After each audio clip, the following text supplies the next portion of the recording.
राधे राधे। आज एक बच्चे ने पूछा कि पितृपक्ष क्या होता है, इसकी आवश्यकता क्या है। जो कि भारत का बच्चा था, उसका प्रश्न था और प्रश्न बड़ा जेन्युइन था, आवश्यक प्रश्न था। तो मुझे लगता है कि पितृपक्ष के ऊपर एक संक्षिप्त वीडियो बनानी चाहिए। तो जो इस विषय को जानते हैं ये वीडियो उनके लिए नहीं है, जो नहीं जानते हैं ये वीडियो केवल उनके लिए है। तो देखिए, भारत और भारतीय पद्धति को समझने के लिए आपको भारतीय काल गणना को समझना आवश्यक है। जैसे कि आप जनवरी, फरवरी, मार्च, अप्रैल जो गिनते हैं, इन महीनों को पहले हटा करके आप भारतीय महीनों को गिनना प्रारंभ करेंगे तो चैत्र, वैशाख, जेठ, आषाढ़, श्रावण, भादो, क्वार, कार्तिक, आश्विन, पूष, माघ और फाल्गुन, ये भारत के 12 महीने हैं, जिसमें चैत्र से प्रारंभ होकर के फाल्गुन पर भारतीय वर्ष समाप्त होता है। अब उसी के मध्य में जो हमारा 7वां माह है, जिसे हम क्वार कहते हैं, आश्विन कहते हैं, आश्विन के कृष्ण पक्ष में, देखिए भारतीय माहों में 2 पक्ष होते हैं, एक शुक्ल पक्ष और एक कृष्ण पक्ष। तो जो कृष्ण पक्ष होता है आश्विन मास का, उसमें उसको पितृपक्ष कहा जाता है। अब पितृपक्ष क्या होता है, तो आपने देखा होगा कि जैसे मदर्स डे आप लोगों ने मनाया, फादर्स डे आप लोगों ने मनाया, ये कहाँ की पश्चात संस्कृति है। माँ के लिए एक दिन डेडिकेट कर देना, पिता के लिए एक दिन दे देना, बहन के लिए एक दिन दे देना, और ब्रदर्स डे आता है, टीचर्स डे आता है, पता नहीं क्या क्या कौन कौन से दिन आते हैं। तो ये सब हमारी संस्कृति में एक दिन अलग अलग नहीं आता प्रत्येक व्यक्ति का, हमारी संस्कृति में पूरा पितृपक्ष आता है। और जिस पितृपक्ष में हमारे जितने भी कुल खानदान के लोग होते हैं, जैसे कि हमारे मेरा नाम रोहित है और मैं पाराशर वंश का वंशज हूँ, तो मेरे कुल में, मेरे खानदान में जितने भी लोग हैं, या फिर मेरे गुरुजन जो लोग हैं, या फिर मेरे मित्र हैं, मेरे सगे संबंधी हैं, सौतेले भाई बहन जो कोई भी हैं, उन सभी के लिए ये 15 दिन सुरक्षित है। कैसे? जो लोग इस धरती को छोड़ करके परधाम को चले गए हैं, मुक्ति हो गई है या उनकी मृत्यु हो गई है, उन व्यक्तियों के लिए हम अगर उनके जीवन में कुछ खास नहीं कर पाए तो उनकी मृत्यु के उपरांत हम उन्हें अपनी श्रद्धांजलि समर्पित करते हैं, वही पितृपक्ष एक प्रकार से है।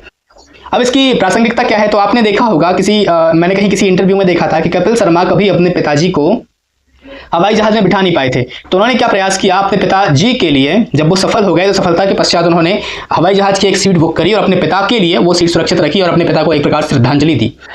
मैंने देखा कि एक खिलाड़ी था, उस खिलाड़ी का ये उद्देश्य था कि वो अपनी पत्नी के सामने ही उस चैंपियन मतलब उस खेल का विजेता बने, लेकिन ये संभव नहीं हो पाया। तो जब वो विजेता बना तो उसने अपनी पत्नी की फोटो के साथ में वह सेलिब्रेट किया। मैंने कहीं देखा है कि कुछ एक ऐसा भी देश है जहां पर अपने मरे हुए पूर्वजों को निकाल करके जब उनका बर्थडे आता है तो उनके बर्थडे पर लोग उन्हें बुत से निकाल करके नए कपड़े पहनाते हैं, चश्मे जूते इत्यादि पहनाते हैं और वो दिन उनके साथ सेलिब्रेट करते हैं। आपने फिल्मों में देखा होगा किसी मरे हुए व्यक्ति का जब जन्मदिन होता है तो लोग उसकी वहां पर जाते हैं कब्र पर और वहां जाकर के पुष्प रखते हैं। तो ये सारी चीजें क्या हैं, ये एक प्रकार से वो अपने अपने पिता या अपने अपने इष्ट व्यक्ति को एक प्रकार से श्रद्धांजलि देते हैं।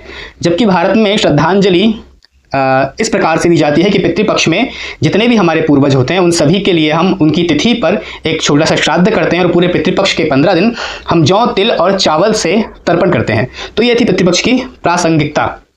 अब देखिए, जो पितृपक्ष में जिस दिन जिस व्यक्ति की तिथि होती है, मान लीजिए कि श्यामलाल नाम का एक व्यक्ति है और श्यामलाल के पिताजी की मृत्यु षष्ठी तिथि को हुई थी। अब षष्ठी तिथि जब भी पितृपक्ष में आएगी तो उस षष्ठी तिथि के दिन श्यामलाल अपने पिताजी के निमित्त श्राद्ध करेगा। और श्राद्ध होता क्या है? श्राद्ध होता है श्रद्धया दीयते यत् श्राद्धम, श्रद्धा से अपने बुजुर्गों के लिए जो दिया जाता है उसे श्राद्ध कहते हैं। और श्राद्ध में लगभग अगर आप शास्त्रीय तरीके से देखेंगे तो 2 देवे पितृकार्य 3 श्राद्धे कुर्यान नविस्तरम, 2 या 3 ब्राह्मणों को जो कि बहुत उपयुक्त हो, बहुत अच्छे हो, बहुत योग्य हो, उनको भोजन करा देना मात्र श्राद्ध होता है। और किसी भी विधिवत आचार्य को बुला करके, जो भी आपके कुल परंपरा से प्राप्त आपको आचार्य हैं, वो जिस प्रक्रिया को बताएं उस प्रकार से उन प्रक्रियाओं को फॉलो करके उस दिन का तर्पण इत्यादि करके अपने पिता के निमित्त भोजन प्रदान कर देना। तो ये था पितृपक्ष में श्राद्ध। अब श्राद्ध में लोग करते क्या है कि भोजन का समय लोग बड़ा उल्टा सीधा रख देते हैं। तो श्राद्ध में भोजन का जो मुख्य समय है वो 10, 11, 12 बजे तक, जब तक व्यक्ति ने कुछ ना खाया हो, जब तक वो आपके यहाँ भोजन कर ले, वही समय सबसे उचित होता है।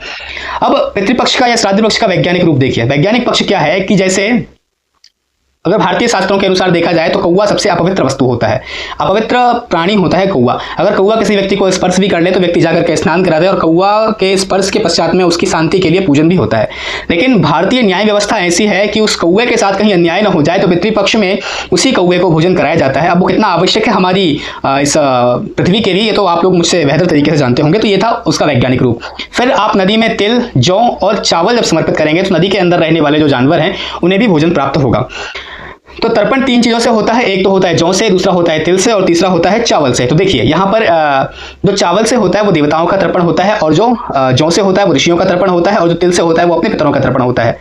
इसके पश्चात में तर्पण अगर करें कैसे, तर्पण की जानकारी कैसे प्राप्त हो, तो देखिए तर्पण आप 2-3 तरीके से कर सकते हैं। पहला तरीका तो ये है कि आप स्वयं पढ़िए, स्वयं जाइए आचार्यों के पास, संस्कृत विद्या का ग्रहण अर्जन कीजिए और कैसे तर्पण करिए ये सीखिए। अगर आप ये नहीं सीख पा रहे तो दूसरा तरीका ये है कि आप किसी भी आचार्य को, आजकल ब्राह्मण पर्याप्त जगह पर हैं और अधिकतम मैंने देखा है कई जगहों पर कि ब्राह्मण घर घर पर जाते हैं तर्पण कराने के लिए, तो किसी भी श्रेष्ठतम योग्यतम ब्राह्मण को आप बोल दें कि 15 दिन वो आकर के आपके घर पे ही आपसे तर्पण करा दें। जो कुछ भी वस्तुएं होती हैं वो आप उपलब्ध करा देंगे। 15-20-25 मिनट का काम है, आप तर्पण आराम से कर सकते हैं। और तीसरा तरीका यह है कि यूट्यूब पर तर्पण की सैकड़ों हजारों वीडियो हैं, तो आप उन वीडियोज से देख करके, लेकिन ये तब जब आपको कोई ना मिले तब आप कर सकते हैं। चौथा तरीका यह है कि आजकल सब कुछ ऑनलाइन हो रहा है, तो आप एक किसी योग्य ब्राह्मण को देख करके ऑनलाइन भी, हालांकि मैं इससे बहुत ज़्यादा सहमत नहीं हूँ, पर ना करने से करना अच्छा है, तब आप तर्पण कर सकते हैं। और फिर सबसे अंतिम तरीका यह है कि आप स्वयं ही, आपको कुछ नहीं मिल रहा और आपके पास में समय की भी अत्यंत कमी है, तो आप स्वयं ही अपने हाथों से 3 अंजलि इस तरीके से, ये देखिए, ये होता है आपका देवतीर्थ, ये होता है आपका पितृतीर्थ और ये होता है आपका ऋषि तीर्थ। तो देवताओं के लिए 3 अंजलि देवास तृप्यंताम देवास तृप्यंताम देवास तृप्यंताम चावल के साथ में आप ऐसे समर्पित कर दीजिए। और ऋषियों के लिए इस मध्य भाग से ऋषि तृप्यंताम ऋषि तृप्यंताम ऋषि तृप्यंताम, ऋषियों के लिए जौ के साथ आप समर्पित कर दीजिए। और यहाँ पर अपने पितरों के लिए पितरस तृप्यंताम पितरस तृप्यंताम पितरस तृप्यंताम आप पितरों के लिए समर्पित कर दीजिए। और आपका विशेष कोई व्यक्ति पितर हो तो उस व्यक्ति का नाम गोत्र लेकर के आप उनके लिए भी इस प्रकार से तर्पण कर सकते हैं। अब तर्पण में आपको यह ध्यान रखना है कि तर्पण वही व्यक्ति करे जो कि यज्ञोपवीत धारक है, और तर्पण वही व्यक्ति करे जिसको कि सव्याप शब्द का ज्ञान हो। नहीं ज्ञान है तो हम समझ लेते हैं थोड़ा सा। देवताओं के लिए जब भी आप तर्पण करते हैं या पूजा करते हैं तो आपका दुपट्टा, उत्तरीय वस्त्र, आपका यज्ञोपवीत आपके बाएं कंधे पर होता है। ऋषियों के लिए जब भी आप करते हैं तो आपके गले के बीच में होता है, और पितरों के लिए जब भी आप करते हैं तो आपका उपवीत इस वाले कंधे पर होता है। तो ये तो था संक्षिप्त तर्पण। अब इससे लाभ क्या होता है, तो लाभ के विषय में सोच लीजिए।